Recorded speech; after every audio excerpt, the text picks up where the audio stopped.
வணக்கம். இன்று ஐப்பசி பௌர்ணமி மகா அன்னாபிஷேகம் சொல்லுவாங்க. இன்னைக்கு அன்னாபிஷேகம் பண்ணால் சிவபெருமானுக்கு ரொம்ப உகந்தது. இது நம்ம வீட்டில் செய்த அன்னாபிஷேகம் செய்திருக்கோம். நம்ம கோவிலுக்கு போல் வீட்லேயே செய்கிறேன். சாயங்காலமாக கோவிலுக்கு போகலான் இருக்கேன். இப்போதுக்கு நம்ம வீட்டில் வந்துட்டு சிவபெருமான அபிஷேகம் செய்து அன்னாபிஷேகம் செய்திருக்கேன். கூடவே எனக்கு பிடிச்ச பட்சமும் வச்சுருக்கேன். இன்றைக்கி தான் அவரோட நைவேத்தியமாக வச்சுருக்கேன். கொஞ்சம் பழமும் கூடவே புளியோதரை வச்சுருக்கேன். புளியோதரம் பீன்ஸ் பொரியல் வச்சுருக்கேன். பால் வச்சுருக்கேன். பால் அமிர்தம். பாலை வச்சாவே நம்ம எல்லாமே வச்ச மாதிரி போதுமானது.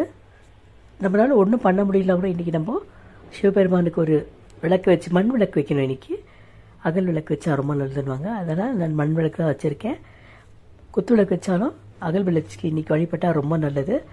எல்லாரும் உலகத்தில் அனைவரும் நமக்கான நீங்கி எல்லா சீரோடும் சிறப்போடும் பீரோடும் புகழோடும் இருக்கும்னு வேண்டிக்கிறேன். இடம் கைலாசன்வாங்க.